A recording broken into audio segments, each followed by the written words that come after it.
Ça y est, vous avez rencontré l'homme de vos rêves. Il est beau gosse, il fait la cuisine, il est musicien, il est à l'écoute, il sait exprimer ce qu'il ressent, il vous fait rire et en plus il a de l'argent. Même votre maman le trouve charmant. Vraiment, en fait, il a toutes les qualités que vous recherchez. Mais...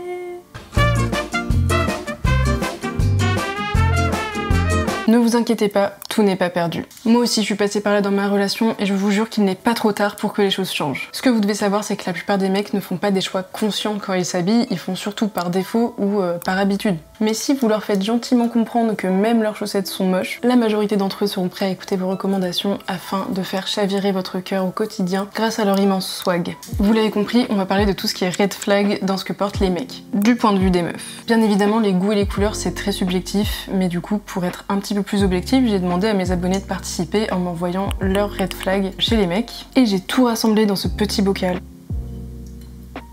Donc ce qu'on va faire, c'est qu'on va piocher les petits papiers de manière aléatoire et je vais développer un petit peu chaque red flag pour que vous sortiez de cette vidéo en sachant exactement de quoi vous débarrasser dans votre placard. Je précise que mon but avec cette vidéo, c'est vraiment de donner des clés aux mecs qui sont perdus avec la mode, qui savent pas par où commencer pour améliorer leur style et qui ont envie d'éviter si possible de ressembler à un plouc au quotidien. Donc si vous connaissez une personne qui en a besoin, n'hésitez pas à lui envoyer ce petit guide qui se veut bienveillant et qui j'espère rendra le monde meilleur. Et bien évidemment les mecs, vous avez tout à fait le droit de ne pas être d'accord avec tout ça et l'important c'est que votre style vous ressemble et vous plaise à vous. C'est parti. Premier red flag, les t-shirts troués, sales ou délavés. Je comprends le fait de ne pas avoir envie de racheter des t-shirts tout le temps. C'est pas forcément le délire de tout le monde, mais au bout d'un certain nombre d'années, c'est quand même cool de faire un petit tri, des trucs qui sont vraiment vieux, qui sont détendus, qui sont décolorés. Le fait qu'on perçoive votre tenue comme un peu sale, ça peut ne pas trop jouer en votre faveur auprès des filles.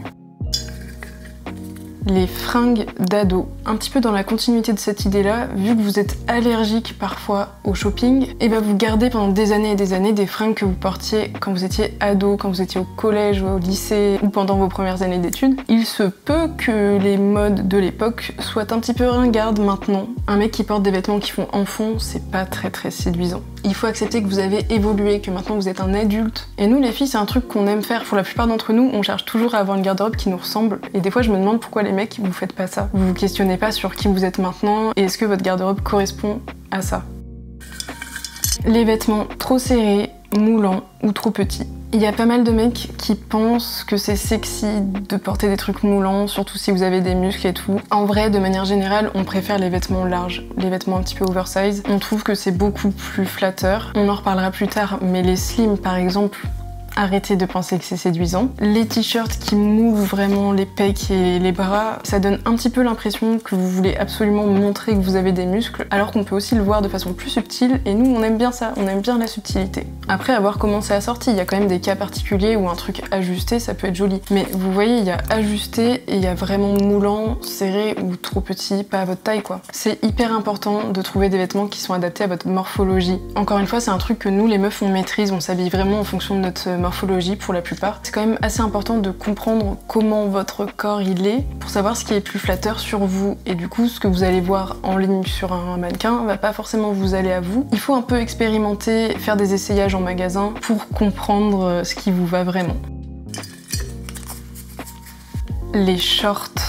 Alors là ça m'a fait rire parce qu'en fait c'est une abonnée qui m'a envoyé ça quand j'ai posé la question en story et je lui ai dit est-ce que tu as des types de shorts en tête et tout, et elle m'a dit tous les shorts en fait. Du coup je me suis permise quand même de faire des petites recherches pour regarder un petit peu ce qui moi me paraît portable et pas portable pour vous donner une réponse un peu plus claire. Pour moi les shorts slim c'est un red flag. Voilà, quand ça commence à suivre une coupe slim, c'est pas bon. Je pense qu'une forme un petit peu évasée, donc plus large en bas, ce sera toujours mieux. Ensuite, il y a les bermudas, les vieux bermudas, vous savez, un peu cargo, mais de couleur claire avec des carreaux. C'est hyper ringard. C'est un truc que vous avez tous depuis votre adolescence et que pour certains, vous continuez de porter. J'ai l'impression que vous vous poserez jamais la question de si c'est beau ou pas, parce que ça vous apparaît comme un basique. Mais ce qu'il faut savoir, c'est que je pense que ça vient d'une tendance, d'une époque révolue. Mais la plupart d'entre vous n'avez pas conscience des tendances en fait. Vous allez dans un magasin et vous prenez ce qu'il y a, donc pour vous c'est juste un short. Eh bien pas pour nous, c'est tout ce que j'avais en tête là pour les shorts, mais si je pense à autre chose je vous les afficherai. Les jogging. Il y en a parmi vous qui portent des joggings pas que à la maison, qui portent ça au quotidien. Ça peut être stylé en vrai si c'est dans une outfit bien réfléchie et tout, et qui est rattrapé avec quelque chose qui casse le côté sport. Mais si premier degré c'est votre vêtement de tous les jours juste parce que c'est confortable, arrêtez. Trouvez-vous un beau jean ou un pantalon, enfin je sais pas, mais il y a énormément de choix en pantalons qui sont stylés et confortables. Les lunettes réfléchissantes, tout pareil, si c'est assumé que c'est dans une outfit vraiment stylée et que c'est un petit détail choc, franchement pourquoi pas, c'est un peu un truc tendance en vrai. Mais si vous portez ça juste parce que vous avez que ça, que c'est vos lunettes de ski et que vous les portez dans la vie de tous les jours parce que vous n'avez pas envie de vous acheter une autre paire, sachez que c'est un peu red flag. Déjà c'est hyper chiant, c'est insupportable de parler à quelqu'un avec des lunettes réfléchissantes parce qu'on se voit et du coup on peut pas voir l'œil de l'autre, je sais pas, pour moi c'est très perturbant. Et en plus ça donne un air un peu bêta. Les chemises à manches courtes, je pense que je vais arrêter de le préciser mais ça dépend. En gros il y a certaines chemises qui sont vraiment ringardes et il y en a d'autres qui peuvent être beaucoup plus stylées. Il convient de vous renseigner sur les coupes qui sont flatteuses et les coupes qui sont ringardes. De manière générale, je dirais que si les manches sont un petit peu larges et qu'il y a un effet oversize, c'est stylé. Si c'est très ajusté, il y a peu de chances que ce soit stylé. Et après, à voir en fonction de vous, si vous voulez porter ça ouvert ou si vous pouvez mettre ça par-dessus un t-shirt à manches courtes. L'idée, c'est toujours d'expérimenter, de regarder ce qui vous va à vous. En tout cas, je trouve qu'une chemise à manches longues, ça a quand même plus de chances d'être stylé qu'une chemise à manches courtes. Les vestes à moumoute qui ont vieilli. Alors c'est un exemple un peu random parmi tant d'autres, mais en gros les vêtements qui ont vieilli. Cet exemple précis, je dis ça parce que je l'ai vu. Vous voyez les espèces de moumoutes blanches qui sont à l'intérieur de vestes et sur le col. C'est pas forcément moche, mais par contre si ça fait des années que vous l'avez, ça jaunit, ça durcit, et en fait c'est juste, ça dégoûte. Surtout que les vestes, c'est pas forcément le truc qu'on lave le plus souvent. Soit évitez ça, soit prenez-en de bonne qualité, soit prenez-en soin, mais voilà. Les tiges courtes. Alors j'ai demandé à mon copain s'il savait ce que ça voulait dire, il m'a dit que non. Donc je me demande si c'est pas un mot qui vient du Poitou. Mais ce terme désigne les chaussettes qui arrivent très bas, genre en dessous des chevilles. Et ça c'est très personnel, très propre à moi. Je sais pas du tout ce que les autres meufs en pensent, mais moi de manière générale je trouve ça vraiment très moche. Je trouve que c'est pas une belle forme. Prenez toujours des chaussettes qui arrivent au-dessus des chevilles ou sur les chevilles, ou bien au-dessus, mais pas en dessous. La marque avec un cœur rouge. Ami apparemment. C'est vrai que je l'ai déjà vu pas mal de fois, je crois, sur des vestes, des t-shirts et des chaussures. Je ne sais pas du tout ce qui se cache derrière cette marque, qui l'a créée, est-ce qu'il y a une valeur derrière ou pas. Je sais que c'est un peu cher et que personnellement ça me fait ni chaud ni froid, enfin j'aime pas particulièrement, mais j'avoue que je m'en fiche un peu je pense. Mais j'ai une abonnée qui n'en peut plus de voir ça, donc arrêtez s'il vous plaît, j'ai pas envie que vous lui gâchiez sa journée. Les claquettes en ville. Moi ça me choque pas forcément en été, ça dépend de la saleté de la ville, ça dépend de si vous marchez juste 5 minutes pour faire des courses ou si vous passez la soirée en tongs. Mais c'est vrai que les villes ça peut être un petit peu crade, donc quand on porte des tongs on est vachement proche du sol. Voilà, sachez que pour certaines personnes c'est un red flag. On reste sur le thème des chaussures et on a les mules du style Birkenstock. Les sandales Birkenstock, c'est un peu une forme intemporelle, donc il n'y a pas de souci.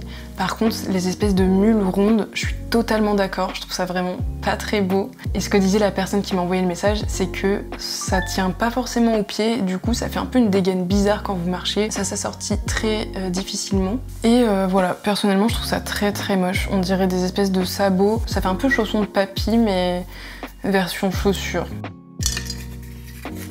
Les empiècements sous les coudes, ça c'est mon idée. Là on est encore sur un truc très ringard. Il y a eu toute une période où c'était à la mode chez les mecs, on voyait ça partout, sur les chemises, sur les pulls, sur les t-shirts à manches longues, sur tout. Même les sweats. Certains parmi vous continuent de porter ça en vous disant que ça n'a rien d'anormal. Mais en fait, sachez-le, c'est une faute de goût.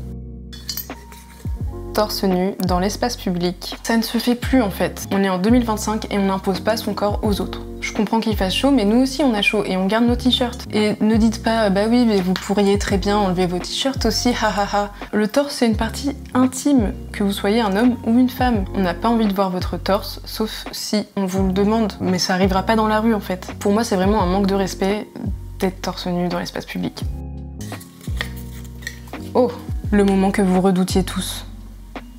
Et oui, les slims, on est toutes d'accord là-dessus, c'est rédhibitoire. Ce n'est pas possible. Même nous, on a arrêté de porter des slims, donc vous aussi arrêtez s'il vous plaît. Je l'ai déjà dit tout à l'heure quand on a parlé des vêtements serrés, mais en fait, on n'a pas envie de vous voir avec des trucs tout moulants. Vous avez l'impression que ça met en valeur vos jambes musclées, alors qu'en fait, ça donne l'impression que vous avez des bâtons à la place des jambes. Si vous n'êtes pas prêt à passer le cap de porter des baggy, je peux comprendre, mais sachez qu'il existe des pantalons droits, une coupe plutôt neutre qui va franchement à tous les mecs. C'est un peu le juste milieu et qui vous permettra de ne pas faire d'erreur. Si vous en cherchez, je vous recommande d'aller voir chez Levi's, ils en font des très bons. N'hésitez pas à demander aux vendeurs pour avoir la bonne coupe si vous n'êtes pas trop sûr et que vous y connaissez pas trop. Mais en tout cas, sachez que nous, on aime les pantalons larges sur les mecs. Après, faut que ça colle avec votre style. Un pantalon droit, ce sera toujours mieux qu'un slim. Après, ça peut être un peu plus évasé, ça peut être baggy, ça peut être même un bootcut si c'est votre style. Ça peut être hyper stylé si ça vous correspond. Mais après, l'idée, c'est pas d'avoir l'impression que vous vous êtes déguisé pour plaire aux autres, parce que si c'est pas assumé, ce sera pas stylé. Donc ce que je vous propose, c'est de faire une douce transition vers le mieux en passant par un jean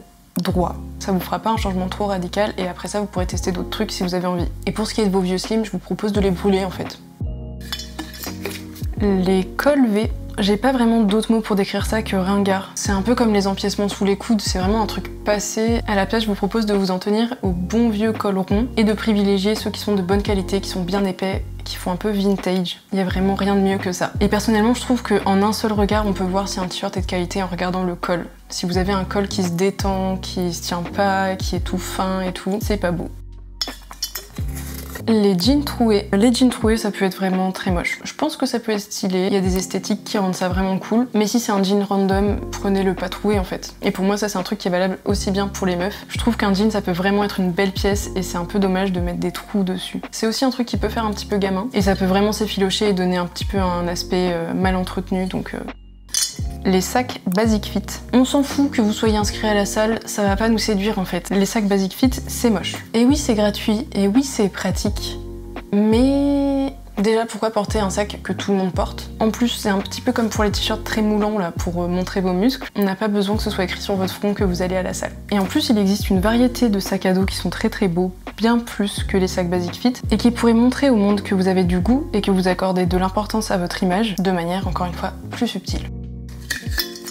Les assortiments de couleurs douteux et pas assumés, ainsi que certaines couleurs auxquelles moi je pense, qui sont un peu personnelles, mais voilà. Toutes les couleurs ne vont pas forcément ensemble. Je suis désolée de vous l'apprendre. Si vous n'êtes pas sûr de vous, si vous avez tendance à prendre les premiers trucs que vous trouvez et les mettre ensemble sans vous poser de questions, et ben faites comme mon mec il y a quelques années et achetez seulement des trucs de couleurs blanche, noire, grise et bleu marine. Ça peut paraître extrême, mais au moins vous êtes sûr de ne pas faire d'erreur en assortissant les choses. Et puis ensuite, quand vous allez ajouter une touche colorée, ça va forcément aller aussi avec tout ça. Après, je suis convaincue que la couleur c'est très chouette, même chez les mecs. Donc c'est dommage de s'en tenir que aux couleurs neutres, mais c'est important de se renseigner sur ce qui va ensemble, de regarder un petit peu des inspirations. J'ai jamais trop été voir sur Pinterest comment c'était fait pour les mecs, mais en tout cas c'est un outil hyper pratique pour trouver de l'inspiration. Je vous explique vite fait, mais en gros c'est des images, c'est une banque d'images qui vous permet d'enregistrer des images par catégorie que vous créez. Par exemple, vous pourriez vous faire un tableau streetwear, un tableau par saison, et en gros plus vous allez enregistrer des choses qui vous plaisent et plus vous allez avoir des choses du même style qui vont apparaître. Donc ça va vous permettre de vraiment visualiser des choses, et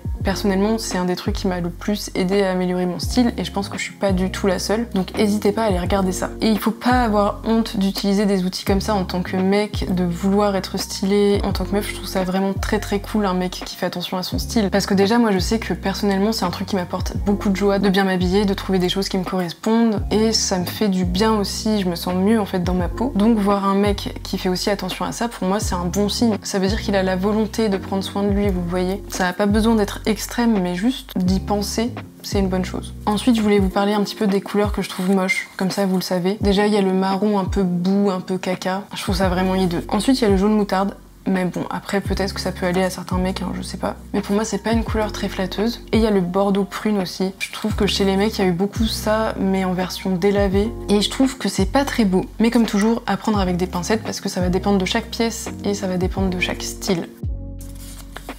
Les chemises ouvertes jusqu'au milieu du torse. Ce n'est pas sexy les gars, c'est ridicule en fait. Encore une fois, ça donne l'impression que vous voulez montrer vos muscles ou vos poils. C'est un petit peu cringe. C'est un peu en faire trop, vous voyez. Je dis pas que vous devez porter vos chemises boutonnées jusqu'en haut, mais il y a une limite d'un certain nombre de boutons à détacher. Et si vous voulez porter votre chemise ouverte, il n'y a pas de souci, mais mettez un t-shirt en dessous, d'une couleur qui va bien avec, bien sûr.